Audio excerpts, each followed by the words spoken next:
My name is Sherry Guess, and this is the Heavily Metalled Podcast. On this podcast, I interview patients, medical professionals, and industry insiders, having important discussions regarding the all too commonly experienced but lesser identified symptoms of hypersensitivity to metals contained in implanted medical and dental hardware. These metals often cause a variety of dysfunctional immune responses, chronic pain, and other syndromes that fly under the radar of most patients and physicians. During these interviews, the patients and I discuss ideas for managing symptoms, share personal lifestyle modifications, and talk about how to advocate with and educate providers pre- and post-surgery, along with options found for implant removal and the how-to of adverse event reporting. This podcast does not give medical advice. From time to time, I may interview medical professionals that render personal opinions you can use to follow up with your individual provider. Let's roll. Hello, metalheads, and welcome to the jungle. Thank you for coming back to this episode of the Heavily Metalled Podcast. You are all too familiar by now with our special guest, Dr. Scott Schroeder, retired foot and ankle surgeon and metal expert. And I'm super excited about this episode today. This is going to be a groundbreaking episode, as all are with Dr. Schroeder. But this one, we are going to do something that I'm super excited about and I've been excited about for a long time. We are going to tell Dr. Schroeder's personal story. Many of you don't know that he has his own nickel allergy, and really probably one of the most incredible metal allergy stories I've ever heard. So I'm really excited to have him come on and share all the things about his own journey with nickel and metal hypersensitivity and why he has become such a patient advocate and why he has so much passion surrounding this subject. And as probably by now, if you've tuned in before, that he is pretty famous for lecturing doctors and surgeons and even the FDA worldwide on the systemic effects of metal hypersensitivity, along with galvanic reactions. So welcome back, Dr. Schroeder. We are super excited to have you back once again. Thank you, Sherry. And I very much appreciate what you do in getting the word out. Sometimes I feel like a one-man show with all these lectures and what have you. I just got back from lecturing to the International Academy of Oral Medicine and Toxicology down in San Antonio. They had about 500 biologic dentists and staff there. That was great. I was their lead-off speaker. And so that was really neat. I was in Portugal in December lecturing at an integrative medicine conference, and then also in the Bahamas at an international surgery conference in January, and then did Istanbul, another international medical meeting back in May. So yeah, I've been on the go this year. At some of the conferences, some of the surgeons were asking me off to the side some of my personal stuff, and typically I don't talk about it at the meetings. But actually, one of these surgical meetings wanted me to bring up a little bit about it, just because there are some things there that are quite interesting. It wasn't my own personal experience that started me on this path. I was seeing it in my patients and just kind of, why is that weird? And then seeing it in actually my wife after she had both stainless steel and then titanium placed in her body and had problems with it and had to have it removed. And what are the chances as a surgeon that you see this in your patients and then it affects you primarily and your wife? What are the chances? What's interesting, and actually one of the surgeons, sometimes it's hard for surgeons to grasp everything and understand because we were never trained on that. His wife had significant problems. After a total knee, got tested. Oh, she's allergic. Whoa, we didn't even think about that. And then had to have a different knee placed that didn't have the metals as much involved. But then he's a believer, right? And you and I both know that it's not rare. It's underreported. It's not rare at all. And especially if we start adding in not just the metal allergies and hypersensitivity, but if we start looking at some of these galvanic reactions that I believe is going on and that I've measured in my own patients in the operating room. Let's go back and start at the beginning with even before you were a doctor, what you might have seen in your background. Just start with your story from scratch and we can get to medical school. We can get to all the things in order, but let's go back to the beginning. Okay. Things that I didn't even realize I had until later on in life after I am allergic to this. Okay. And I'm seeing all this with my patients. What happened in my life? When I look back, I start looking at, I think I was in fourth grade and had braces and had actually 2 amalgam fillings back in that time too. And then I remember I ran track in my younger years and junior Olympic stuff and all that. But I remember I couldn't sit up straight. I was always hunched over. I couldn't straighten my back up and get a lordosis. Okay, that's just me. And so that I recall that. And then even as I was in college, I remember an episode for a whole week where my back just went into spasm. There was no physical thing that happened. I was literally bedbound. Could hardly get up, move around for a whole week. And then finally it relaxed. And what I did recall later is that at the beginning of that, I had a number of chocolate bars. Oh, Okay. wow.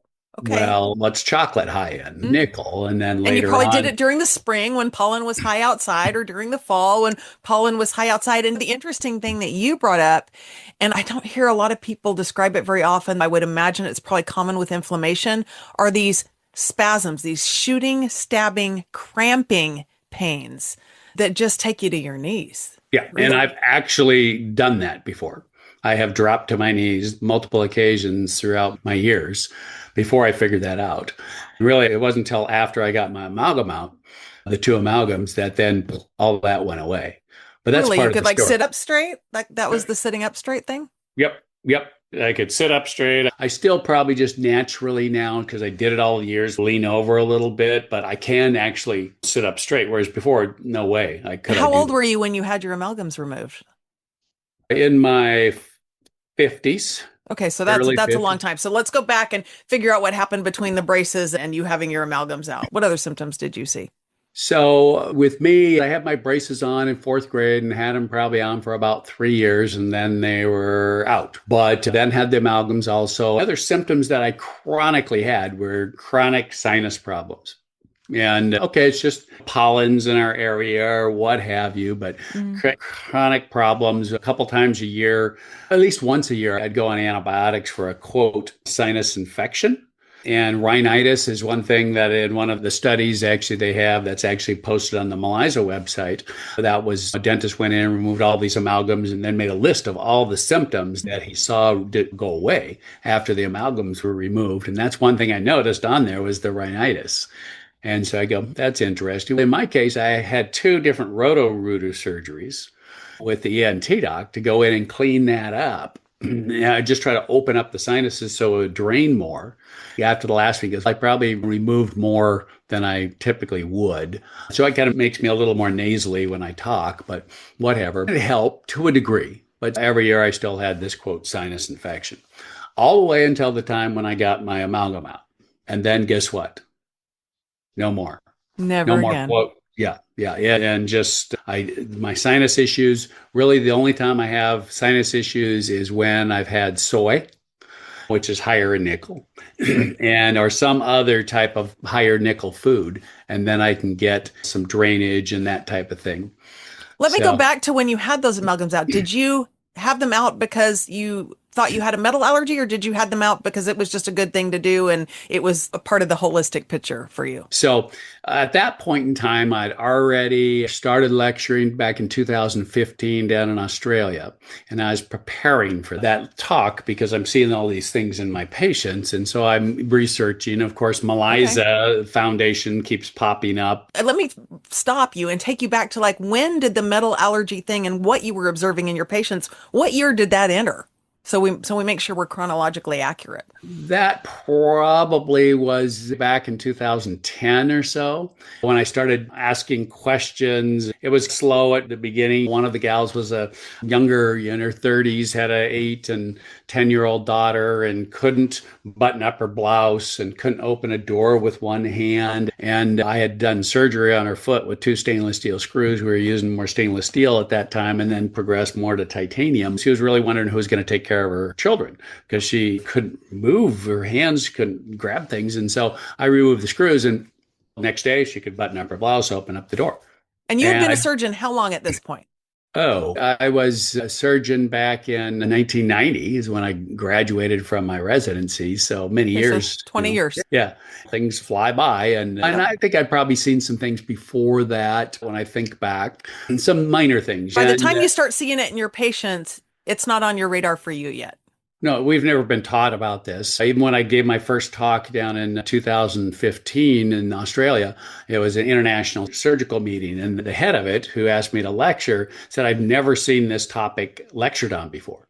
So he was excited to hear it. And still, I got the same thing from the surgeons. Titanium's inert and all this. And I go, no, but I didn't have the proof as much as we have now, as Yeah. far as the not being inert. Yeah. So then I saw that. And then what was interesting with that patient, I operated on her the year after that and then used stainless steel again. And guess what happened?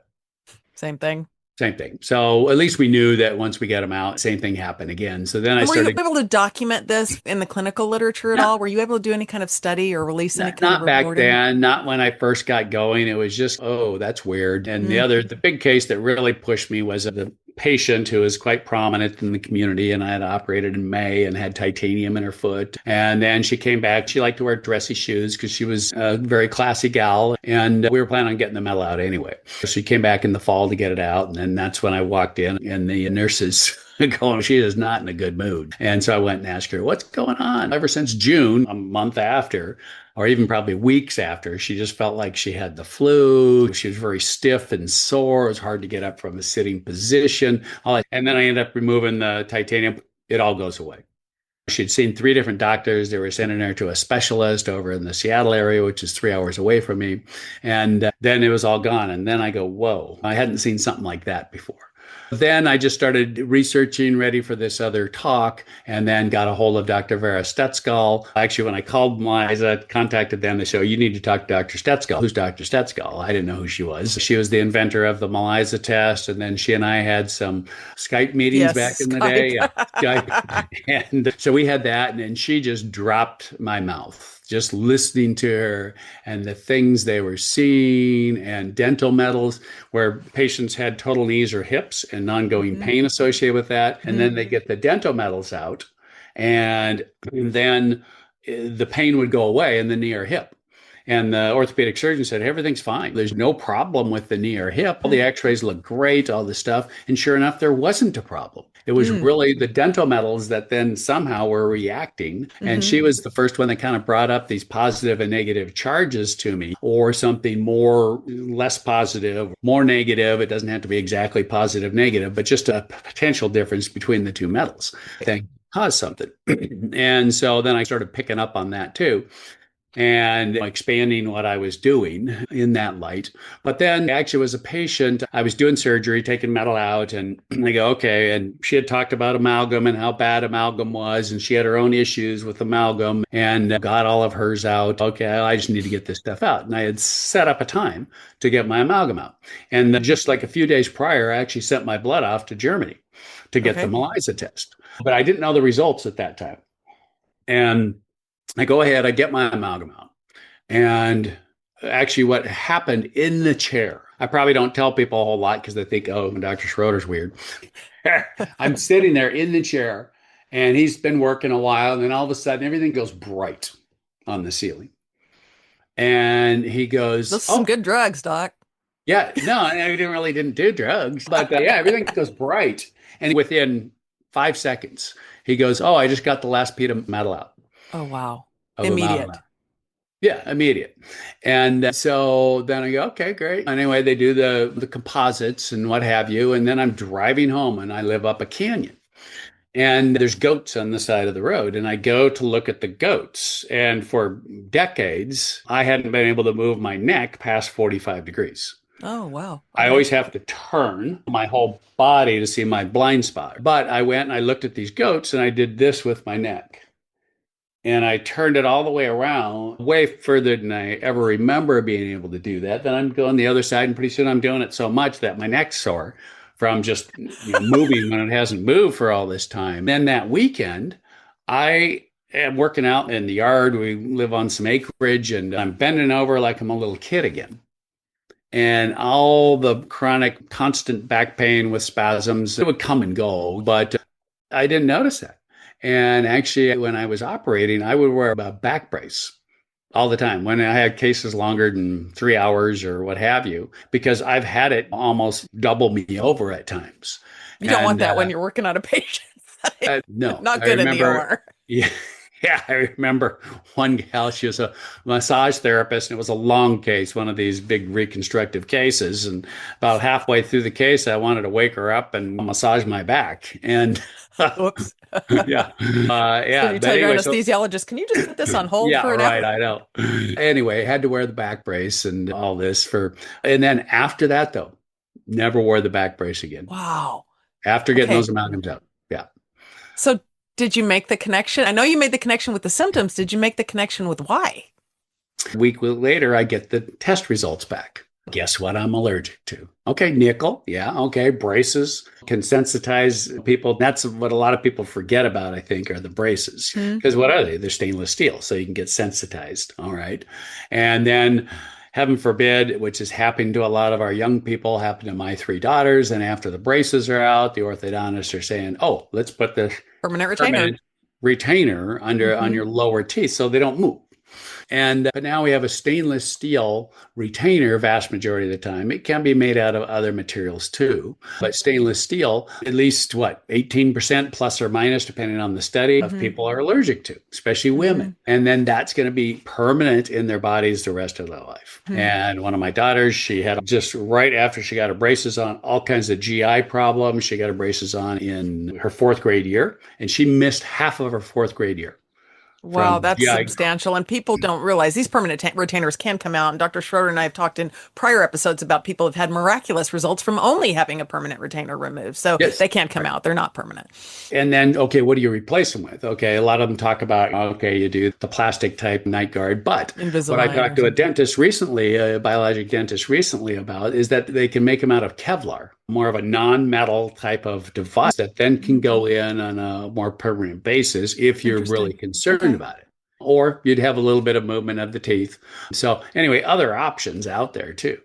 Then another daughter had chronic facial rash and neck rash and scalp rash since she was a teenager. And that was over 10 to 15 years, told by the dermatologists and everybody else, oh, it's your makeup, it's your face washing stuff, it's Yeah. your shampoo, it's your But what we're laundry finding detergent. is this is heavily genetic. The predisposition for metal hypersensitivity, especially nickel, is genetic in many cases. It can be, and I believe it may not be. It just depends on all of us are individual. And yes, is that genetic? Yes, but we're all individual and we can get sensitized.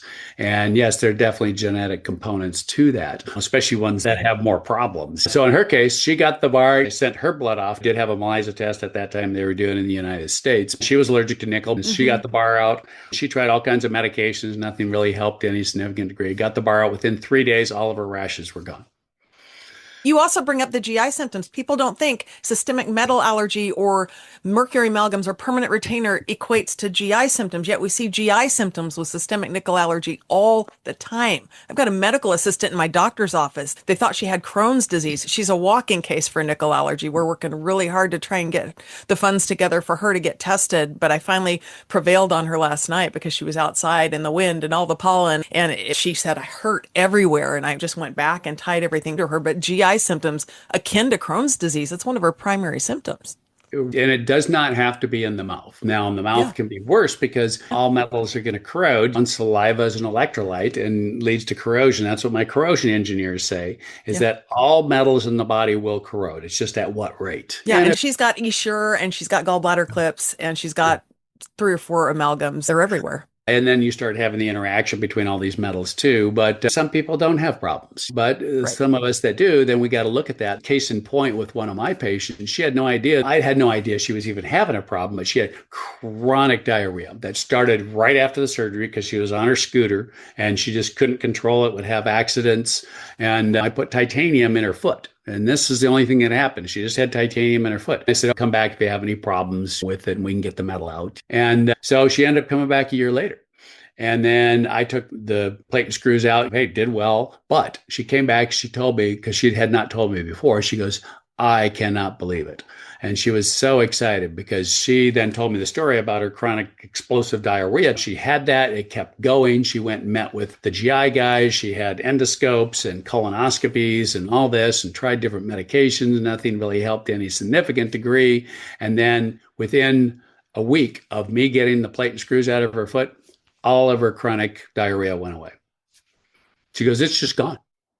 but nobody knows about this. And yes, IBS, Crohn's, any inflammatory disease in the gut. It needs to be looked at, needs to be ruled out as a possibility because we see it. And I discussed in an episode, I don't know if you ever saw it. I think I sent you the link, but with Dr. Ken Brown, who's a gastroenterologist here in Dallas, did an episode with him with the Gut Check Project. He said, I've never even thought to correlate surgical metal or gallbladder clips or any kind of metal we have to use with GI issues. Never thought about it. Never thought about a low nickel diet. He's like, we're not taught about it. And he was extremely open. I'd love to actually hook you up with him. That would be a great episode. But yeah, they just can't connect those dots yet.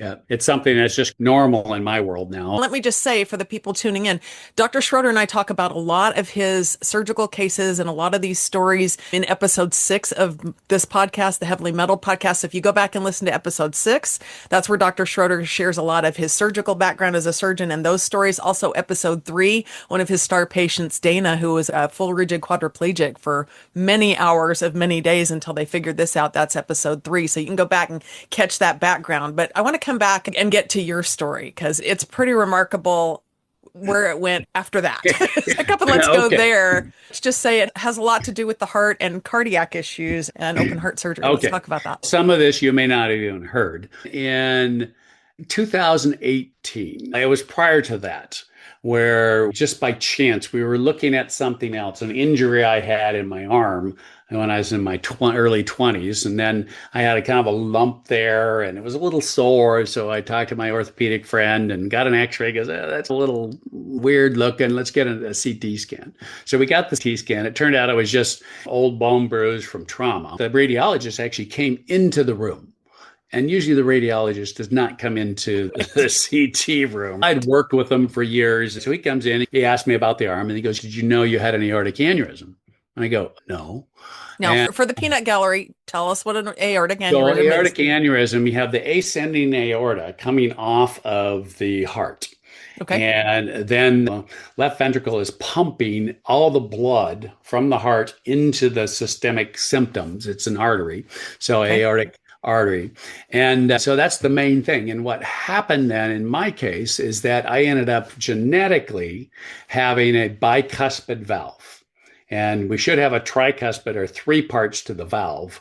It's a more stable valve. Mine had 2. And just look back in my history and my grandfather died. They didn't know about that, but we still don't know for sure. But my grandfather died in his early 70s from a, quote, massive heart attack. His mother died at age 33 of a heart condition. Her mother died at age 35. And her mother died in her 30s also. So we kind of look back, and apparently it's more common with females than males. Can I ask you if you have any kind of family history of connective tissue disease or hypermobility that you know of? Not that I know of. I know that is a question. Yeah. Interesting. And it's not that I know of. We see that a lot in the metal allergic community, a lot of hypermobility and connective tissue stuff, but go ahead and be the weirdo. I know. So anyway, we found that, and at that, it should be around 2.5 to 3 centimeters. Okay. Mine was 5 centimeters. That's and good. So we were watching it, consulted with the cardiologist at a major university not far away. And they said, okay, we're going to watch this. And just 5 centimeters is almost 3/4 of an inch or something, isn't it? Yeah. So mine was 5 centimeters. Then when it got to 5.5 centimeters is when they say, okay, we need to operate on this. And I'm going great guns in my practice. And I have patients booked out for months in advance for surgery. And you just don't want to jump in and muck all that up. You're putting kids through college and all this. Then in 2018, we were following it every year with the angiogram or echocardiogram or MRI and what have you, trying to mix it up a little bit so we didn't get too much radiation. I'm now at 5.7 centimeters at the beginning of 2018. Okay, time to go. We don't want this thing to blow. And because when this blows, you just die. I should not be here right now. We just got lucky that we found this because a lot of people, they just tip over and nobody knows. I choose to think you're here for a reason. I know. Thank you. So, well, everything that happened after this, I think, was for a reason too. So we're just getting into this. So I'm going to go over at the major university and have open heart surgery and to basically take the root of the aorta out and replace it with a Dacron type of mesh. and then put a new heart valve in. Actually, my heart valve is functioning fairly well, but still they said, okay, we got to replace it while we're here. So I'm talking to the cardiac surgeon at the time, and I go, I'm allergic to nickel. Oh, I'm glad you told me about that. It was in my chart, but glad you told us about that because we only have one heart valve that doesn't have nickel in it. And I go, okay, what does it have in it? Because we wanted to use basically a graft, a bovine or porcine type of graft, so we can then avoid a mechanical valve, which in my mind at that point was metal. And then I wouldn't have to be on warfarin the rest of my life. I could just do aspirin or what have you. Okay, what's this other valve made out of? It goes, it has a ring. It's called an annular ring that helps hold everything open of titanium. Me being me knows that all titaniums have a trace amount of nickel in it. And I go, but what are my choices? Either a small amount of potential nickel that I don't know if I'm going to have a problem with or not per se, and or a larger mechanical type valve, which has a lot more metal in it. Let me pause you long enough to say, when did you learn as a surgeon that commercially pure titanium had trace amounts of nickel in it? When did that enter the picture? Probably right around that time, but I hadn't seen the studies per se. I've heard about it. I may have seen the one Harloff study at that point in time. We'll link that in the show notes, that study. We'll link that. Yeah, definitely. People would want that because I've had to use that study multiple times to convince surgeons around the world to help their patients that have a nickel allergy. It's one thing to know that patients are reacting to metal, but you don't know if it's nickel, titanium, or whatever. And who's going to really just think right off the bat that commercially pure titanium has nickel in it because it's not required to be listed by the FDA, correct? Correct. Yeah, for impurities, right. Talking to my colleagues, my corrosion engineer colleagues, I go, where's this nickel coming from? And he goes, it's coming from the mining process. They can't just mine pure titanium. They have to go and get this titanium and get all the impurities out of it the best they can. Sure. He had just a little rod that was 4 millimeters or 8 millimeters in diameter by 4 centimeters long of zinc, which is a very inexpensive metal, zinc. And he had it purified for a study they were doing to 0.9999% pure. Okay. And it still wasn't totally pure, but they purified it to that. And it cost $400 to do that. So to do that on a large scale base, they don't feel there's much of an issue. And they go off of my understanding from some of the reports from some of the metal companies is that they utilize the aerospace titanium because they use so much. And then they utilize that and then they have their titanium from there. And there are these commercially pure, but even commercially pure, my corrosion engineers say, does not mean it doesn't have this trace amount of nickel, which is in the 0.01 range or 0.013 range. That's what they've seen in the studies that we did match the Harloff study. And in systemically allergic patients, the smallest amount of reactivity you've seen that's had major systemic symptoms has been what? 0.013 nickel. And that patient was allergic to nickel, had over 50 diagnoses. Okay. Within a month or two of getting his titanium back hardware out, 95% of his symptoms resolved. So yeah, 0.013. Yeah, we tested his hardware. That's all he was allergic to. He wasn't allergic to titanium. It was titanium alloy is what it was. And we tested 0.013% nickel. We have all the ICP-MS data on that. So yes, that's what I have seen personally, okay, with him. Hard to argue with that. Okay. Yeah. So let's go back to the aortic ring. Okay. Okay, fine. We're going to use this titanium ring on annular ring in a bovine type graft. Okay, great. Which is cow for those who. Cow. Yeah, cow. It is cow. And then we're going to use this synthetic graft for the aorta. Mine was such that it was up quite high and there's the curve up above, the aortic arch, it's called. Mine was going up into that. So they had to put me on circ arrest, which basically stop the blood flow to your brain for a period of time. Oh, that sounds exciting. Real fast and real good. I think we talked about this. I think that's where your wife was like. I didn't tell her that part. Oh, you didn't tell her that? I didn't tell her that I had to completely stop the blood flow to the brain, but they also then went into my shoulder and then tried to backflow the brain to help modern medicine. Get blood going that way when they put me on bypass, basically. So I go ahead and we're going into the surgery that morning. And then I go, I didn't ask him about suturing up the incision because sometimes they'll use stainless steel clips. Is that the incision or is this the part where they break the sternum? We're getting to that. Okay. So my question was to the PA, and I was hoping to talk to the surgeon, but he wasn't available right that morning. So I just talked to the PA about just the incision, because I've seen many vascular surgeries where they're stripping the vein or have to repair the vein or have to do a bypass in the heart, and they have this big long incision down in their leg, and they have all these stainless steel clips, and they're all red and angry, and the incision's splitting open, and okay, did anybody check for a nickel allergy? Anyway, so I didn't want that with me. And so I asked him, I go, what do you close the incision with? And the PA looked at me and goes, I've never been asked that question before. Standoffish. I And think I as go, patients, we don't ask enough questions well, about yeah, stuff like that. yeah, But yeah. yep. And so I go, I'm allergic to nickel. Just wanted to make sure you weren't going to be using stainless steel clips. And he goes, oh, no, we use an absorbable suture. I went, okay, great. What do you close the sternum with? And he goes, we use stainless steel wire. And I go, well, that's what I'm allergic to. Oh, And but this is before the surgery. this is before the surgery. And when you have an aneurysm or a valve like that repaired, correct me if I'm wrong, but that they do have to break the sternum for that? Oh, yeah. Okay. Oh, yeah. I thought it Yeah, was big only time. during bypass surgery or something like that.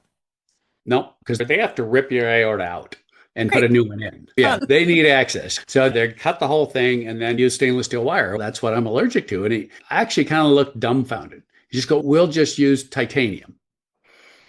And I go, Okay. okay.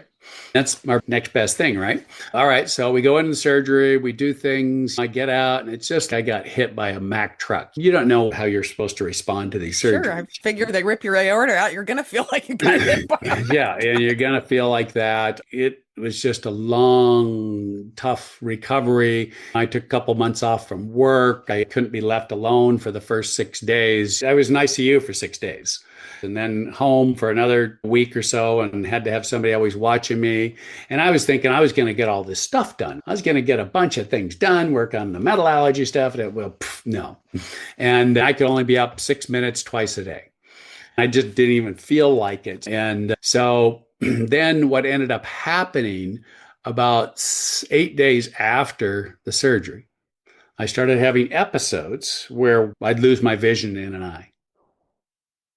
It would just come up or down, and it would be like it would just go opaque. Like you get out of the shower and you look in the mirror and all the steam's there and it's just gray. I got to stop you long enough to tell you that the episode that just came out right before yours with Stacey Parkinson over in Europe, she had elbow and wrist hardware for a Madelung syndrome. She felt like she was crying acid, but one of the early symptoms is she woke up and thought the room was foggy, and she was asking her husband why. She described that exact same symptom. Yep. So I had that. It would come in one eye, be there for 30 to 60 seconds, and then go away. Or it'd be the other eye, 30 to 60 seconds. And we have documentation. And you've never that had this before. Oh, no, never had that before. Yeah. And then I ended up having it 3 to 4 times a week. And I was talking to my primary care doc here, and he's going, oh, man, you're having a stroke. We need to get all that checked out. And I went in for test after test. What did you think it was at the time? I had no clue. Okay. I had no clue. And so, okay, yeah, let's check out the stroke and see what we got going. But all my blood vessels, it would come back. They checked the arteries to the optic nerves. You look like you're in your 20s and no problems whatsoever. So it's not vascular clotting or that type of thing. Okay. I went to a couple different neuro-ophthalmologists. They checked everything out. And sorry, it's just what you got. Went to a retinal surgeon. He put me on amlodipine, calcium channel type blocker that helped, and it seemed to help, but I'd still get it. And so then I was having this 4 out of 10 constant pain along my sternum. And 6 months later or so, sternum should be healed, but I was still having this. It was probably 3 out of 10 during the day when I'm going and on the run. And at night, things could be worse because you don't have all the other distractions. And so 4 out of 10 then. And so I don't know if I'm having a reaction to the quote titanium hardware, but then my cardiologist and I were reviewing the op report, and it said these titanium / stainless steel cables were used to close the sternum. And I go, okay, it's one or the other. Probably. Anyway, I ended up making an appointment, went back over to the big university and met with one of the other PAs who was in the operating room at the time. And she goes, I was asking, could it be coming from this? And is this titanium or stainless steel or Right. what? As here you'd said, I'm allergic to stainless steel. We're Right. going to use titanium. So you think you're as clear as you can be from something like this. And at the time, then, so she explained, goes, we had a big discussion about you in the operating room at the time. Oh boy. And, Where have we heard this before, yeah, I know. Christian? And then I go, okay. And she goes, yeah, these cables are intertwined with titanium and stainless steel. And there So was no now other option or on short notice, I right? don't know what their other option Okay. was. I Today, heard that about. day, there was no other option. So anyway, I go, okay. And there were four of these, right? And so I go, okay, can we just get these out? And the surgeon did talk about before, yeah, many times we're getting these out more and more because people are having some issues with them. Okay, great. All right, so can we schedule? They scheduled me within 3 weeks to get these things out. So I go in to get them out. And I go in, talk to the same PA the morning of surgery. And I go, I think I'm having a reaction to these. Can you find the name of these for me? And he's flustered. And I go, can you just look at the material sheet from the previous surgery? He goes over the computer and he's just, this is just an inappropriate question at this time. Never mind that it's about your body, your health, what they've put inside you that you weren't naturally born with. It's inappropriate. It was inappropriate. So I It's just, inconvenient, maybe. Sorry. yeah, so he's about ready to operate on me with the surgeons. And okay, fine, I'll find out later. So we go ahead, go in, come out. And they said, there's four of them, two of them broke off. And Broke they off got two where? in the chest. So because And they're floating around? you got the sternum that's about a centimeter thick, and then typically you'll wrap around the sternum and wrap around the sternum with these, and then you twist them and all this, and yeah, and they use some type of a crimping thing or something, ratcheting type system to tension these. Okay, it was an older system apparently, what I understand from another cardiothoracic surgeon that I worked with later. Anyway, so two of them, and the surgeon told my wife that, oh, yeah, there's just a little bit left. He'll be just fine. She was not a happy camper. And was I just fine? No, had the Survey exact same says no. symptoms. Yeah, sure. I had the exact same symptoms that I had before. So anyway, I talked to the surgeon, told him about what happened with the PA, and oh, sorry. So then I go, how can we get these out? And he goes, the only way I know to get these out is having to do a sternotomy again, cut your chest open again to get them out. And I go, I'm not really interested in that. Thank you very much. And Because you're a surgeon and you know what's involved and probably so chipping away scar tissue and bone over embedded metal and all the things, right? So, yeah, so then I go back to my hometown here and work with a kind of an older timer. He was getting near retirement, but a surgeon that I knew is very picky. And he and I had actually done some woodworking together. So I started telling him about my story, and he goes, I think if I just go in behind with a scope, I can pull them out from behind. And I go, I think these are embedded in the sternum. I go, why don't we get a CAT scan and T scan and check? Okay, we did that. And sure enough, what they had done when they tensioned it, the cables had tore into the sternum. And these were cables. So there were multiple filaments to them, multiple Hmm. wires in the cable, and then the bone embedded into them. So he goes, I don't know how I'm going to get these out. And I go, I do. I've removed over 1,000 implants and over 400 patients in the last 10 years. You're going to use a 1.6 millimeter carbide taper burr, and you're going to go down, around each individual wire through the sternum, and then the bottom part is free. You can see that on the CT scan. And then you're going to pull them. And so what I did, we call them sawbones, but they mimic real bone. And we had them in my office, and I have my own surgery center. So I have all this equipment, all the burr equipment. So I took this sawbone, put a wire, and drilled it into the bone. And I brought it into his office with the equipment. And I said, okay, here you go. You go ahead. And so I had him practice in his office. And so Good he's thing he going was a around. woodworker because this really Yeah, applies in the it surgical really removal does. of stainless steel from the sternum. So he's going around. He goes, I can do this. And I go, I know you can. And I'll be your guinea pig. Yeah. And he goes, but my staff doesn't know how to work this equipment. I go, my guy who's been working with me for 25 years, just an incredible ortho tech, and he could probably do the procedure, but yeah, I'll send him in. And so he did. And they went in there and we were wheeling into the OR and he goes, I want to keep you awake so you can kind of walk me through this. Awake while they're, Yeah. I know. Sure, sign me up. And I'd like to be awake yeah, for and my open I'm heart just surgery. I'm just a lightweight. So as soon as they gave me a little Versed, little propofol, I'm gone. Gone. And so, Snoozing, snoring. it took them for two of these cables, 2.5 hours. And they ended up going through using the carbide taper burr, and then they went up and basically. And let's bring up that I'm sure the reimbursement from insurance was like a couple $100. It's not great for the surgeons when we're removing metal, but it is what's the right thing to do. And now, a word from our sponsor. Attention metalheads. Are you struggling with skin rashes, joint and systemic pain, or fatigue that just won't go away? Type 4 metal allergy is often overlooked as a culprit in many of today's chronic illnesses. Get to the root of the problem with MALISA testing. MALISA is a scientifically proven and clinically validated test that measures immune reactivity to metal allergens like nickel, cobalt, and titanium. With fast and reliable results, you can get the answers you need to find relief and live a healthier life. Don't let metal allergies control your life any longer. Visit malisa.org to learn more and schedule your test. Trust us, you'll be glad you did. MALISA, a valuable diagnostic tool in medicine.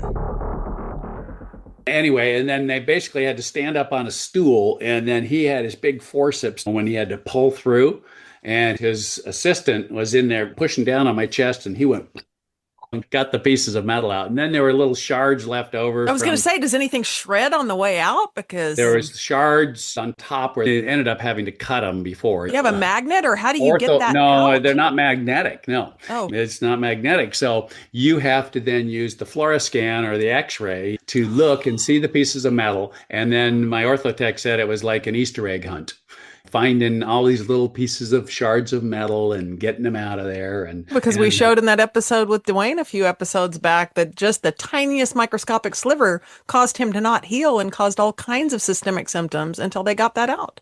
Just a sliver. So then on the recovery room table, when I woke up, even though, and he redid the whole incision because it was scarred. They got everything out, even the pieces that broke at that point, or no? Yep. Got all that stuff out. What I've noticed in my patients too, when we have metal reactions or metal allergies, I tend to have bigger scars, thicker scars. So when I go back in to get metal out, I always ellipse the scar, meaning I take the scar out. And so I have fresh, good skin edges to put together. I don't go through the scar.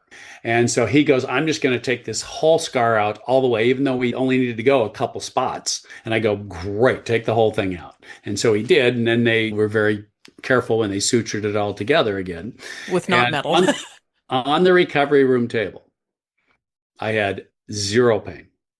Now remember, by that point, it was 9 months. I had 4 out of 10 pain every single night, 3 out of 10 pain every single day. And you're still practicing. You're still a surgeon. You're still practicing. Yep. And so no pain. But prior to that, the part we missed, that was at the beginning of 2019. But at the end of 2018, I had the surgery in March 2018. I had been invited to lecture over in England. It's a conference that was solely geared towards systemic symptoms associated with metals in the body. Okay. So I lectured over there. And when I was lecturing, one of the dentists got up and he was talking about a patient of his who was an internal medicine doc that had to have open heart surgery. And he was allergic to nickel, had stainless steel wires to close his chest. And guess what he had? This temporary blindness is called amaurosis fugax, amaurosis fugax. And he had this temporary blindness that would come and go. And when he had his chest wires out, all of that went away.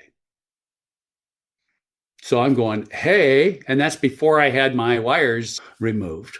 So I'm going, hey, maybe mine will all go away when I do that too. So I did notice after getting those out, it went to once every week or 2 weeks. So that was Okay. encouraging as far as that goes, but I still have it and Okay. still working with the docs, all this stuff. And when it didn't really seem to bother me a whole lot, I was never both eyes at the same time. But after a couple years of that, and I continued to operate at the time, didn't have a problem in surgery. But then I had a problem at the end of a 7-hour case where I started getting some double vision. So I had to suture with one hand. Luckily, I was right at the end of the case with one eye closed. Suture, got things going and go, this isn't good. And then started having some issues just with, again, the double vision at that time. And then met with the ophthalmologist. And while I was there, I had some double vision. He started getting prisms out and this and that. And then at the end of that, I met with one of my ENT doc friends, colleagues, who he had to have a neck fusion.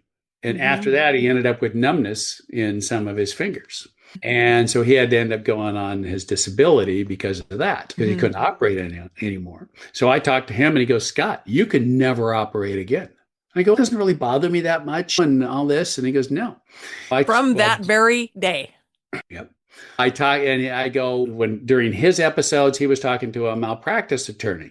And I go, I've never been sued my whole 30 plus year career. He goes, doesn't matter. If you did have a problem, and that patient's attorney said, oh, I see, Dr. Schroeder, that you had episodes of periodic blindness and you are operating on my patient. Basically, your malpractice insurance is null and void, and they can come after everything you've ever worked for. I talked to my attorney. Career-ending move, right? Yep. Talked to my attorney that day. And this is after COVID had been going. We can't operate really. It was just a pain. Yeah. It just was not good overall for medicine, in my opinion, at that time, especially as a surgeon. And I went to my attorney, goes, Scott, you can never hold a sharp instrument in your hand and treat a patient again. And 85% of what I do, whether it's trimming calluses, toenails, whatever, is injecting, is using a sharp instrument. So I went to my partner and colleague at the time and said, hey, this is where I'm at. I'm retiring today. The next day, 85% of my practice was gone. We transferred all the patients to them. With COVID and all that, luckily, I was the old timer, so my schedule was full. Can't imagine what's going through your head during this 24-hour period. I had already been in my mind. I figured there was going to be a time, right? Prior to all this, I was just go. And then after this, it was kind of like I wasn't as go anymore. You didn't feel like going until. Well, yeah, that was part of the problem too. I always had a really good memory, but even my staff says, you don't remember things quite as well. You still have good memory, because I can remember something 14 years ago and what room a patient was in my discussion with that patient. But you can't remember what you had for breakfast yesterday. I could still do that. And then my surgeon talked about pump head and, that when you go on bypass, it can affect your brain and what have you. After this first open heart surgery, I was dragging a bit, just power through and all that. So we go ahead and then, all right, I'm done with my practice. I just see my post-ops. Basically, they buy me out of that. And luckily, my disability kicked in and I had 800 pages of medical records by that time, because I was going to the doctor, all this stuff. Yeah, 800 pages. And mine was big. Yeah. Probably 800 pages too.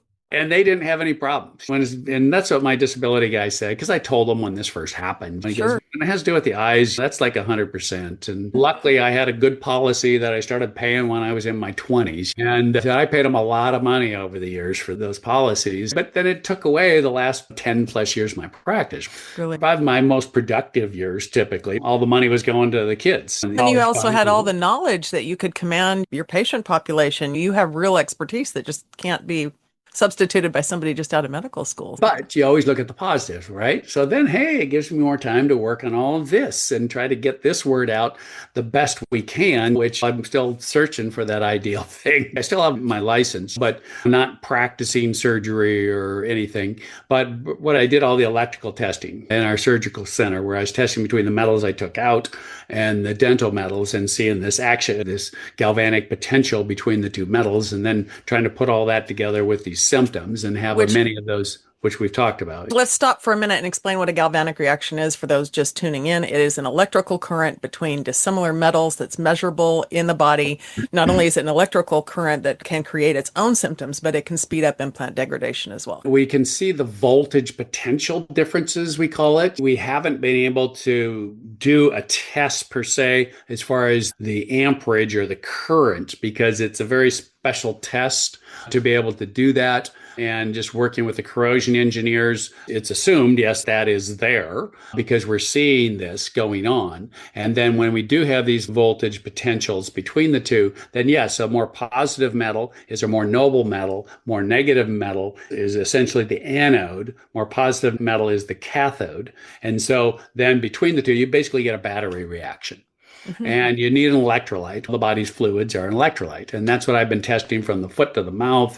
Corrosion engineers are going, yeah, but what if when they have what you're going to have when you have a total knee, plus foot metal, plus wrist metal, plus mouth metal, you're going to get reactions between all of these. And just my own personal experience, until I had 8 surgeries to remove metal all over my body, I couldn't tolerate an MRI very well. I couldn't ride in a hybrid car. I was sensitive to Wi-Fi. And let me just tell you, I had an MRI last week, 3 MRIs in a row. I was in the machine for an hour. I didn't have one symptom afterward. Yes. And so what's my feeling? We're having these reactions going on in the body. We obviously need to study it more. My wife actually beginning of last year, she was having these heart issues. Her heart would just start thumping. Found out after she had this large murmur, found out she had mitral valve insufficiency. And after a couple of years of everything we were working on, she had problems with stainless steel and titanium in her foot. Anytime she had it in her body, she had problems. And you knew this for how long up till this point? With her, 10, 12 years with her. But now we're going in, we meet with one of the surgeons for her, and the surgeon, she goes, I have to go in, have to cut your chest open, go in, and then try to repair the mitral valve. Or so she had the sternum thing too? Wait for it. Okay. I'm waiting. Wait for it. And if that doesn't work, then we're going to have to then replace the valve. And she goes, I'm not excited about that. So she started researching and found out not far from here, Spokane, 3 hours away, there's a surgeon who does this robotically. Okay. Does these mitral valve repairs or replacements robotically. So we go meet with him. And this guy is what you want all of your surgeons to be like. He sat there and he explained. But this is after all your stuff, right? So you're like a case study and you go in with your wife, correct? It's after and before, which we will get into. I'm waiting. I'm sitting on my hands right now. Yeah. So anyway, we go in, he listens to her. I didn't say a word at the beginning, but then he listens to her and her metal problems. And then I chime in at one point and say, okay, yes, I'm a foot and ankle surgeon, put all kinds of metals in, been seeing all these problems, but dramatic improvement after removing and all this. He goes, there's 3 different parts of this surgery that they've done over 2,000 of these. And there's 3 parts of it that they use metal. But he just sat and he goes, okay, this part where they have to put they have to sew around this. And typically they put 3 or 12 different sutures. And then they put a metal rivet and they clamp it. So it's quicker. So it's metal in the heart though. And that's just part of the surgery. But he goes, I could do an older technique where I can do a running suture all the way around. And then we have no metal. And he goes, it'll take a little longer. In your case, I think it's going to be worth it if you choose to do that. And so then another part was where they go in with the bypass. Typically, they'll use clips, metal clips to close that because it's high pressure. And he ultimately ended up suturing that with really heavy duty suture and all this stuff. And another one was this pouch off of the atrial pouch. Blood can go in and you can get blood clots that you can get strokes and other things from that. So they typically clamp that off. So he ended up just suturing that off. It was his first one that he'd done completely metal free.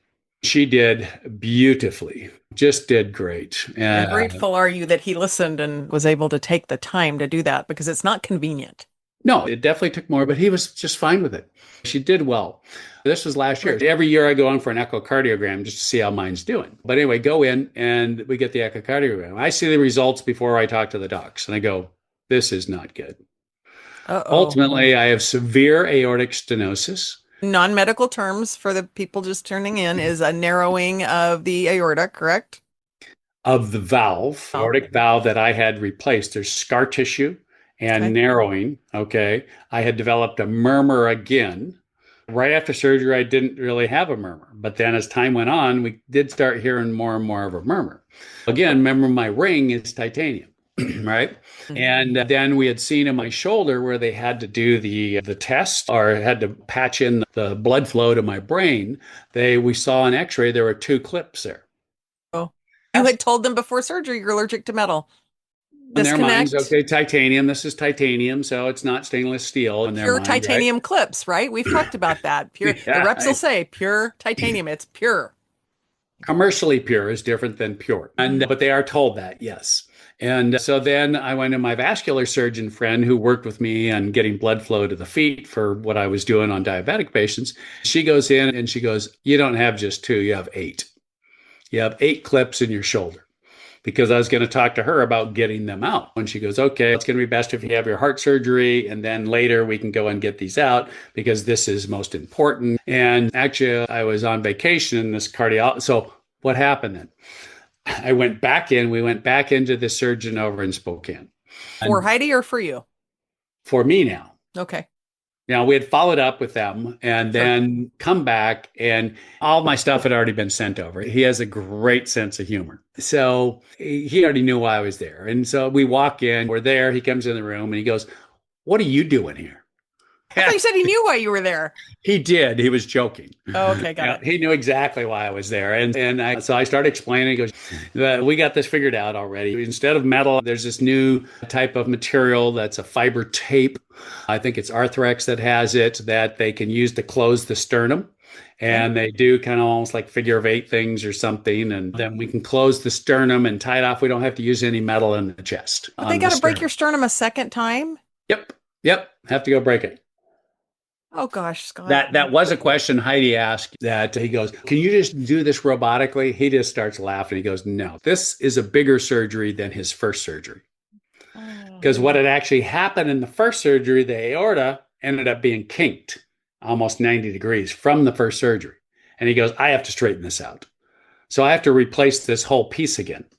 Okay, can I stop you for 1 second? Because there's something I think that we've talked about before in regards to your first surgery that we didn't talk about going forward here, and I want to see if we clean that up. Do I remember right that you said you did say you had the pain here, but didn't you tell me you had pain, severe pain in your back when you Yeah, had this wire in? correct. Correct. So I did. I lower back, lower left side pain that was reminded me of my previous pain when I was younger. Yeah. And that was always just nagging Because and I remember you saying it was there. hard for you to imagine that this would cause pain in the back of your back. That particular localized pain right there went away right after I got the metal out. Mm, But the other pain continued, okay, interesting. Okay. and continued. All And right, jump back to present then. yeah, then we go ahead and he's talking about this The closure of the Arthrex. sternum, right? Yeah. And he goes, "Yeah, I've seen a video on it." And my wife's going, "What?" Because Sign me up. yeah, but it was an easy thing If I've seen a video on overall. it, can I do that And surgery? yeah, exactly. And so my wife, she's going, "Oh, do you want me to hold up my phone for you so you can watch this while you're doing it in the OR?" And he goes, "Yeah, no, we've done it actually a number of times now." Anyway, so then we walk through, and he knows I have my metal allergies too. And he offered just to go and look for the clips because they place those types of things too. And Sure. so he knows all about them. And I go, A good "Yeah, surgeon great. can put it in, a great surgeon can take it out. If you'll do that, it'll be great." He goes, "Yeah." He goes, "Number one, we got to get you back in, got to get all this place replaced." And then he had sutures to use. And then, okay, what valve are we going to use? We went through all this stuff, and yeah, most of them are all metal, but now one of the valves is called onyx, and it's a carbon-based valve. And both of us, he researches it, I research it, and okay, that's the best we can see. That doesn't have metal in it. Okay, yep, let's go with that. So we go ahead and then he's going to suture it all in. And so he does all this while he's in there. He ends up then finding 18 other clips in my chest cavity. Yeah. Okay, putting a picture up because I have a picture, Uh-huh. but Yeah. jaw on the floor. You had no idea that you had this, right? No, None. no, had no idea that I had all these other. I knew that I had the eight in the shoulder, but had no idea I had 18 down in the chest cavity. In addition to the 8 in the shoulder. Yeah. So 26 total. And this was a This, surgery where you had said, I have a metal allergy. I'm allergic to I, this. I'm allergic to that. yeah, I have a metal allergy. How long did We this go, surgery take? Just out of curiosity. this one was probably about in the 4 to 5 hour range also. It anticipated to take about the same, or did it go Yeah, long? yeah. And then the recovery afterwards, I asked for pain medication maybe 2 or 3 times, and that was it. I mean, recovery dramatically, even though it was a bigger surgery per se. Yeah, last time you woke up feeling like you'd been hit by a Mack truck. Yeah, and just pain. They couldn't control the pain, all this stuff. They give me pain medication. I'm throwing up and blah, blah, blah. And then afterwards, my recovery, even though I had a sternotomy, was quicker than my wife's. And just overall, less And when you pain, woke less. up and they told you that they had removed this amount of metal and showed you the picture, what did you think? I was just going, hey, cool. You know? So, Underreaction of the year. yeah. And I How's that had, pain in the back at this point? yeah, pain in the back was gone. And then what ended up also going away, this chronic fatigue or just lack of energy, That you didn't even know at this point you had. You thought you'd optimized having all the metal taken out mostly. You're not like super affected. And then come to find out you have 20 plus, and now you're really like almost healthy again, right? Yeah, right. Yeah. And Did then this go away? The vision. so what ended up happening then is then even my memory type stuff got better.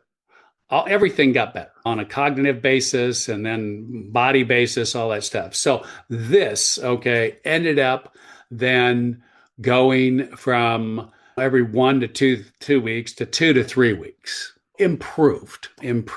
I was hoping it would go away, but improved. I'll take that. Even now it's less, maybe it's 30 seconds. I've had some episodes before where it lasted many minutes. Do you have any metal still in your body that you know of?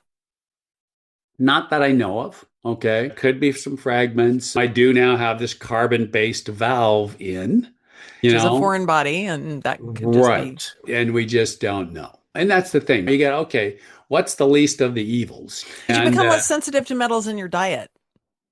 so, yes, I definitely have to watch my diet. And constantly, you're always getting nickel, right? You can't go on a quote nickel free diet. Sure. Whatever you eat, you know, they're going to have, yes, you avoid the dark chocolates. And for me, soy is a killer, but soy is like in everything. You go out to dinner at a restaurant and they're going to feed you something with soy in it. Now, I Yeah. found that my son, who you and I connected with when we first met over the soy allergy, and you connected the dots for my son's nickel allergy by saying you could tell if you ate soy within seconds that you would react to it. And the only person that's ever said that is my son. He can tolerate soy lecithin, and so can I. Do you have the same experience with soy lecithin?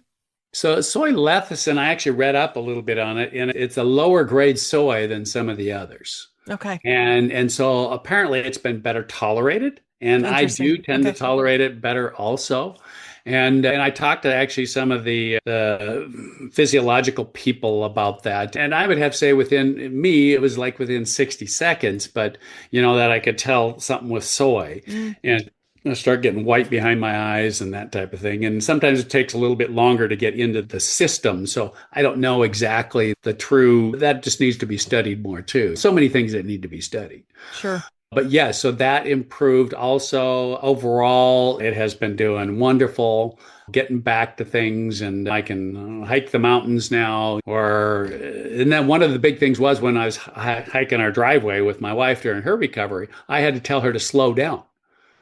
And that was one of an indicator. How come I'm doing? Maybe I'm just a weenie. Sure. But it was really because I was getting this severe aortic stenosis that then we had to take care of. And Possible that the metal that was still inside you was contributing to that stenosis, or you think it was independent of that? no, I talked to a gal MD from London who deals with a lot of these metals and issues, and so I presented it to her. She goes, "I see that all the time."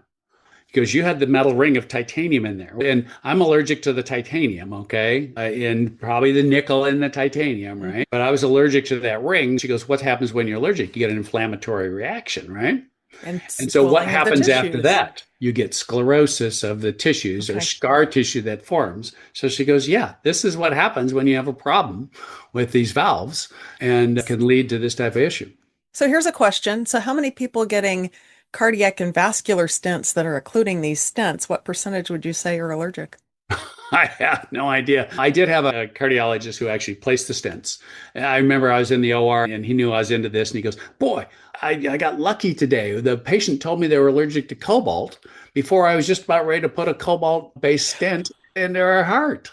And he goes, I never even thought about this. Going back to why aren't we screening ahead of time? You weren't screened, right? You just mentioned I it. screen myself, but no, Yeah, they don't screen. In my mind, anytime you're going to have a permanent metal device placed into the body that's meant to be permanent, they should be tested for a metal allergy to make sure they're not allergic to the device that's in there. it's not even speaking to what you don't know, the clips and staples they put in without informed consent.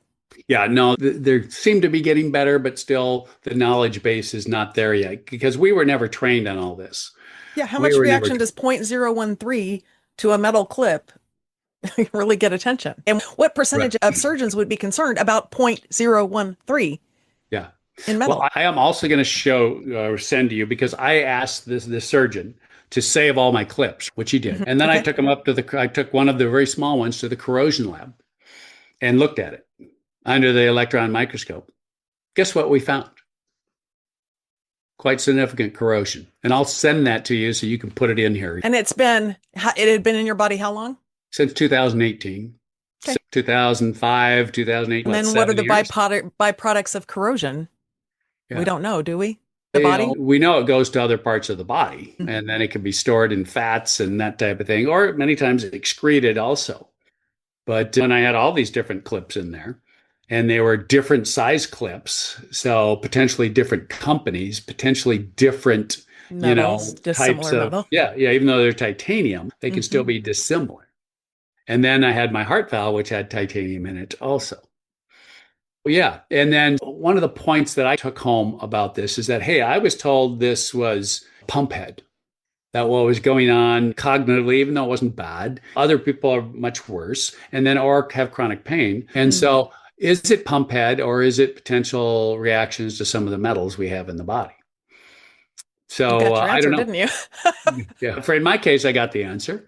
Yeah. And all of us are different. I'm so grateful that you've decided to become public with your story, because I know when you and I first talked, maybe you were a little wary to do that because you didn't want to lose legitimacy for all your advocacy work in the face of other surgeons. But I actually think your story gives more credibility to your work, not less. Have you found that? I know you're just starting to really come out with the full story. Yeah, I've been asked by surgeons and these groups that I present to present some of that. And I've been noticing at these big conferences that many of the docs now, it's taboo to say something about yourself or family or whatever, but a lot of the docs are doing that now. And I think unfortunately, we're in a nuanced age where we can be real and we can be vulnerable and we can be human. I'm so grateful for the credibility and the legitimacy that having your own personal edge to this really important work that you're doing, it's going to really help all of us. I want to go back and ask this question.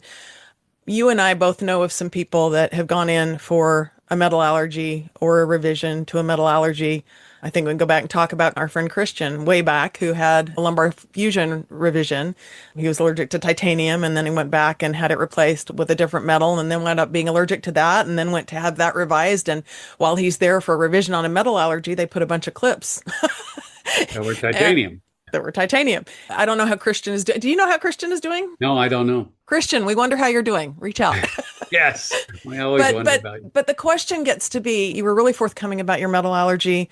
I think you got a little ways down the road with the first surgeon. And I'm not trying to throw surgeons under the bus, but they still put in all these clips here. And maybe they did what they thought they had to do. But there are patients that I know that want to go after the surgeons for this type of, they would call it gross negligence. What's the reality of something like that from a surgeon's perspective? Good, bad, and ugly. Well, I think from a surgeon's perspective, I guess I have to stand up for the surgeon to a degree. Please, I'd like to explore all of it. Yeah, because they are looking at the time factor. The longer you're under anesthetic, the more risk. So they are then bringing, okay, what can make this surgery go faster? Okay. Because I was actually involved in some of these cholecystectomies that were open when I was in my residency. And we would have to open it up. I'm getting the clamping things off. Then the surgeon's doing a hand tie down in there. And it may take 60 seconds. to do everything, get everything clamped, or maybe less, as opposed to just going and clip, you're done in 3 seconds. Hmm. So you start adding all that up, then the time significantly decreases for the surgeon and for the patient. And You take those 26 clips and times a minute, that's 30 minutes of OR time versus 5 minutes of OR time. 30 minutes of more anesthesia time. Okay, the Mm. patient, depending on how healthy the patient is or not, that can make a big difference. On the surgeon side of that, okay, I get that. And I've seen this happen many times. They're not fully aware of what is titanium. Correct. And titanium, many times for a lot of things we do, it's an alloy, but it can be commercially pure titanium, which again, at least the studies I've seen and in my own experience with us breaking these metals down with inductively coupled plasma mass spectrometry, which breaks them down into percent weight. Even the commercially pure have been 0.010 or zero point 0.0, still a percent. And it's back to the good old thing. If your child's allergic to peanut butter, is it okay to feed him just a little bit of peanut butter? Again, that comes back to the narrative in the medical community, what doctors are taught, what they're taught to recognize, where they're taught the level of reactivity is to what percentages. And these are conversations that should be front and center, and they're not even to the table. Yeah, it's like when I presented it to the FDA. That's what I say. We need to educate. This needs to be in all the medical schools. This needs to be in the surgical programs. We need to train our surgeons. We're going to link to that video that Scott did with the FDA. We'll link to that here. It's just education. And on the surgeon side, the metal company side, I don't know what they know or not. But And what's the reality of suing a surgeon in this day and age since tort reform? What is the reality of that? just initially, what's standard of care is using these clips. So now if the surgeon told you that, hey, I'm not going to use any clips, okay, you come to me, you have a metal allergy, okay, I'm not going to use any clips. But then the surgeon goes and uses clips. That's a different story, right? And even to get some of these clips out, it would be an absolute bear. Yeah, like they're in You know? delicate vascular areas. I have one of those right in my front from my 365 fusion surgery. So does Christian. Right, So does Dwayne. exactly. Yeah. And very difficult. And then there's risks and complications associated with that. Some that will potentially kill you. Because they get in an area where they are trying to get something out, but then tear a vessel that they can't stop the bleeding with. Guess what happens? You bleed You out. die. Yeah. Yeah. And then versus doctors not understanding that you've got one pure titanium clip with 50 symptoms. That's this pure titanium clip can cause 50 symptoms. That's not part of their narrative. They don't understand. Like Yeah. if there is a symptom, you can live with it because it's so small, right? It's the narrative. Yes, and we've seen some of these things that, just small things can cut. My gal I was working with, who is a psychologist from Boston, and she already had her gallbladder clips out, did very well, but then ended up having a thyroid surgery and then had 20 something clips there. Before even realizing she had that, she was just told she had to go to a nursing home. I know this story, and she had fully recovered after having the first set of metal out. Then this is put in, and she's bedridden. Then she has it removed, and hopefully she got most of her life back. Did she get most of her life back? I don't know the end of that story. Yeah, so she did. We worked with her. She was still having some things, but then she had some dental metals, I think root canals that she had taken out. I think some amalgam, and so anyway, she got all the dental metals, and now she has just been doing extremely well. Moved to Arizona, got her life back, and I'm so happy to hear that. And she's a psychologist, so she knows that side of things. And in the book that we're putting together, then she's going to do the psychology part, which would be great. And from a lived experience. Yeah. So she's been working on that with us. So nice. Yeah. So nice. Do you want to talk about that book? Let's just say it's a work in progress. There's actually probably two. One is, and we'll feed off of each other a little bit, but one is going to be along the line. I haven't come up with the official title yet, but a physician, surgeons, and patients guide to metal allergies and reactions. Okay. And because Hallelujah. I know. Then the other will be more on the systemic side of things, systemic reactions that can come from metal allergies and reactions. And then that's where we're getting into all the fibromyalgia, the chronic fatigue, all this stuff that, especially as physicians and the medical community, is not really aware of. The patients are definitely aware of. And then what's nice about for the patients when they read this, oh, this happened to somebody else. Yeah. And this is what happened after the metal came out of their body. So we're going to use the paralysis, the stiff person syndrome. Essentially, there's three different cases of that I've had personally, at least work with. Yeah, Two of heads them, up, I was Celine the one. Dion. I This is still your don't guy know that you about want to her. talk to right there. This guy right there. Yeah, it's worth questioning, especially when you have things or and some of these other things, even some of the brain lesions with MS. They've seen that they have on MRI brain lesion. Oh, you have MS. You're never going to get rid of I this. wonder, I had brain But then, lesions back in the day when I had 35 specialists before I even knew I had my metal allergy. I'd love to see if I could get new imaging yeah, and to see see if if you those are still have the gone. lesions or not. Yeah. Yeah. And that's what they've seen with some of this is that those Mm. lesions, then the brain heals itself and you don't have the lesions anymore. They're out there in the medical literature, but yeah, a lot of these types of things that are out there. Anytime you have issues and even cardiac stuff, like my patient, 19-year-old that had the arrhythmias and Mm. then the tachycardia, chest pain every day, pain Oh, shooting yeah. down his arm. I had the And SVTs. I had the whole nine yards. My yeah, my heart rate would spike to 200 beats per minute. exactly. And that's what he was doing too. And it started, he got the surgery by my partner, with just two stainless steel screws in his foot when he was 16. It started when he was 17. He ccame back to see me to have the screws removed because they were irritating him. Mm. And then we get him, and I see this and I go, oh, okay, we'll see. And we get the screws out. Guess what? All went away. All his arrhythmias went away. The tachycardia went away. His cardiologist didn't want to treat him with medications because he was so young. But Right. yeah, And this has so many like ramifications. For example, with my lipedema, I have chronic venous insufficiency, and I had my greater saphenous veins that had a lot of reflux, and 50% of the blood flow was going back down to my ankles. And I just had them ablated the last 2 weeks, one this week, one last week. But I had one of those really great surgeons ahead of time who said, you can't ever have a stent, a metal stent, ever before I ablate your greater saphenous veins, because we need to check all of your heart. You need a full cardiac workup, because what happens when you have a heart problem and you need something called a cabbage? They go to your great saphenous vein. And if I have fried your vein, you're not going to have one there. And he was very forthcoming about that and was like, you can't have a stent. And so these metal allergies play in whether you're looking at a surgery or not. That's a surgery that, God willing, I'll never have to have. But we need surgeons that can not only look backward, but that can look forward with these types of allergies. Don't you think? and you had asked me a question previously. What can you do if you already have a stent? What's the other option? What was the alternative to having a stent to begin with?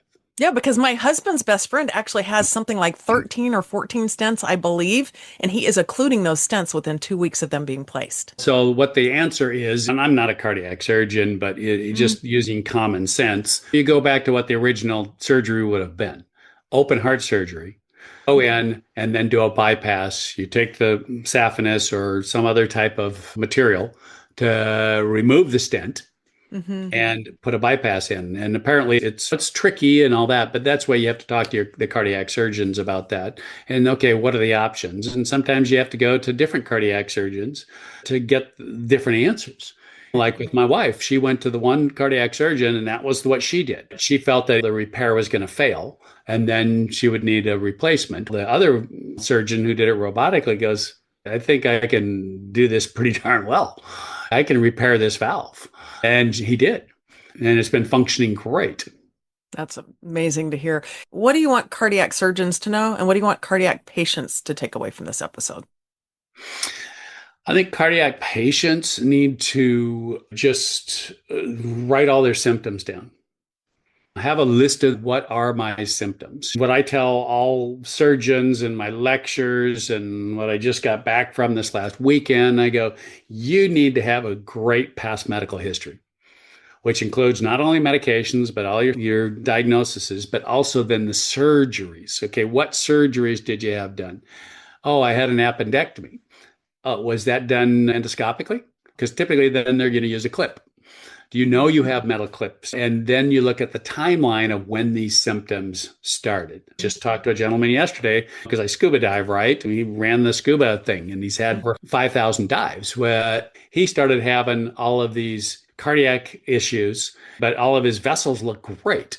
But he has a total knee and then he broke his clavicle and he has plates and screws in his clavicle. They can't figure out why he's having these cardiac issues and arrhythmias and everything. But you got to ask those questions. And surgeons just, again, something that's going to be placed in the body permanently. In my mind, you should be tested. These patients should be tested for metal allergies prior to that. It's not everything that can occur with the metals, but it's one thing to be able to test and find out before you have a problem and potential for increased occlusion or what have you. Because I heard that many times.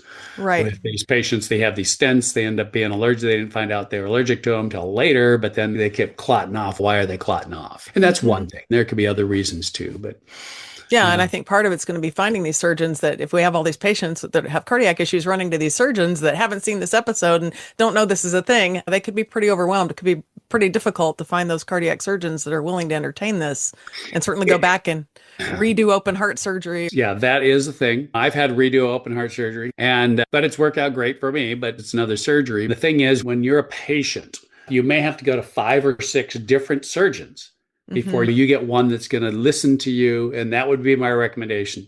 You get that feeling right away when you're talking to the surgeon, if they believe you or not. And if they don't, okay, thank you for your time. Yeah, my cardiologist was actually fascinated. He had never thought that this could be a thing. Actually, I'm going to send you this episode. He'll be really excited, super open-minded about it, but never crossed his mind really. That it was a thing. I'm going to bring in, this is somebody you've talked to before, and it just timely got this question 2 days ago, and I'm going to read this to you. This is Maureen, who's one of my followers, and she said, "Hi, Sherry, posted in one of the metal groups recently, trying to connect with others who may have metal implants like myself implanted in their sternums. It's coming up 5 years for me. I could have gotten them out 4 years ago, but I was so traumatized then, kept having complication after complication. If you'll scroll back, you'll read my journey. Due to the complex medical PTSD I've developed, I put the metal removal surgery off so much. I ended up having a third heart attack, and the stent they put in my chest when the initial bypass failed is now fully occluded. I stupidly allowed them to do a heart cath last April that put me into acute heart failure. So I'm in pulmonary rehab, trying to get cleared to have the surgery to remove the nickel. Without a doubt, all these complications are continuing because my body is screaming to get this nickel out. Now I'm being petrified because I'm so afraid I'll develop ARDS or a heart attack during removal. The struggle is beyond real. Do you know anyone with similar experience like mine having nickel wires wrapped around their sternums? I was blessed to talk to Dr. Schroeder a couple of times, and his reassurance helped me. I should have just booked the surgery. Now it's a little different with the last heart attack. I'm also left dominance heart, and I think this makes it even more risky to have to live with the rest of my life as I'm on oxygen with this huge, constantly itching, scabbing keloid on my chest, and all the lung discomfort is so heart-wrenching. Do you think there's hope for me or anyone out there that has been through this or worse? What do you think? I know you can't give medical advice. I don't give medical advice, but I can give you some ideas to talk to surgeons about. And again, I'm not a cardiac surgeon. I just, like I said, talked about the keloid or the hypertrophic scars. And I had that too. Yeah. And again, you're not the only person. This just goes to show you're not the only person having reactions to this stuff. And so especially if you have metal allergies over the top of hardware, I saw that constantly in my patients. Yeah. So then once I got the metal out, then I just ellipse the scar. We have fresh skin edges together. And then vast majority of the time, the new scar, very nice. Okay. So yes, because I had to do that, right? Get the metal out. And now we have Arthrex. It's the one that they used with me, the company. And then it's just a fiber tape system. So even if you have to have open heart surgery again, like I did, that can be a non-metal closure, okay, that they can utilize to close that. Then they go in and again, I'm not a cardiac surgeon, but I'm just thinking realistically, okay, they go in, get the stent area out, the blockage, they do bypasses, right? They do bypasses, sew them in, avoid any other clips, any metals that are in there, get them out, and then try to give her a life that she's not constantly battling and getting all these other systemic issues going on. And you couldn't return to surgery again, but I think if you had to say what your quality of life is, and would you choose to do this again, even though all the risks, the anesthesia, the potential for complications, I think your answer would be a resounding yes. Hell yes. I did it. No brainer. Yeah. No, it was, but you're glad you did it. It's not just that you did it. Yeah. What would your life be like if you hadn't? Yeah. And I saw it doing with just some of my symptoms I was feeling and all that, even though it wasn't bad like many of the patients I talked to. But many of the patients I talked to, they get the metal out and it's just, oh, this is incredible. And not everybody's going to have that response. But I'm surprised at what the percentage is that do have that response. What would you say that percentage is? If you had to guess, just based on what I saw in my patients was definitely over 90%. Huge. That might be statistically significant, right?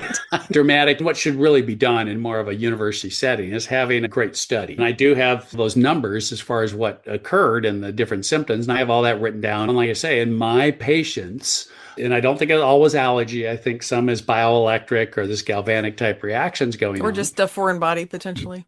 Yeah, it could be foreign body too. Many different things, right? But the bottom line was out of 314 patients that I started really paying attention to, I think it was 83 had life-changing improvement in their symptoms after I removed the metal from their body. But I asked the right questions too. And some of it were local, okay, just pain and irritation in that area. Okay, it could be life-changing when you're limping around or whatever. But most of them were systemic because I knew those questions to ask. And then started asking them. Was I kind of lambasted a little bit by my colleagues in asking those questions? Yeah. But I didn't care because it's not about them. It's about my patient. That's what I learned from my dad, who was an anesthesiologist. It's about his patient. And he's going to battle for his patient despite the surgeon that's yelling and screaming. And he did. He fought for his patient. And he had conversations with those surgeons afterwards. When they were throwing instruments in the air. You've certainly battled across the world for a lot of us and for yourself and your wife. And it's no wonder you with a systemic metal allergy, your wife with a systemic metal allergy. It's no wonder all your kids have a systemic metal allergy. Yeah, at least 2 out of the 3. 2 out of 3. Yeah. I'm going to go ahead and close this episode unless there's something you want to add. But I think we have pretty much covered the gamut today. I'm excited. I'm sure we'll have you back for lots of different things that we still have to talk about. And I just want to continue to urge and encourage everybody to advocate for yourself with your surgeons. We need to shout this from every rooftop. It really needs to be front and center in many of our medical discussions. And the only way we can do this is with your participation. There is a petition on my website to help surgical facilities, doctors and doctors' offices, rehab facilities, pre-screen patients for metal hypersensitivity prior to surgery. There's some really good documentation in that petition. You can go to heavilymetal.com, sign up for that. We still are going to have the metal allergy course coming out. It's going to be my pet project this year. Finally, life slows down enough. But all of y'all, thank you for liking, sharing, posting these episodes. They're so important. Dr. Schroeder, thank you for your time and for helping us, as always, be part of the establishment to tell the medical community that we're not going to take it anymore. Yeah, that's right. And anytime. Thank you. Thank you, Sherry. Thank you for tuning in today. Please don't forget to follow me on social media and to like, share, and subscribe. My primary mission is reaching out to others who may be suffering from hypersensitivity reactions to metal implants and pointing them to resources that can assist with hope, help, and healing. If you know someone that suffers from a chronic illness, you might ask if they have any implanted metal hardware and if they've ever had a reaction to jewelry or metals of any kind. Might not even be on their radar. Visit us at heavilymetal.com where you can find images and documentation relating to our show today, as well as a number of valuable resources and links to assist you on your own personal healing journey. Until next time, keep on rocking.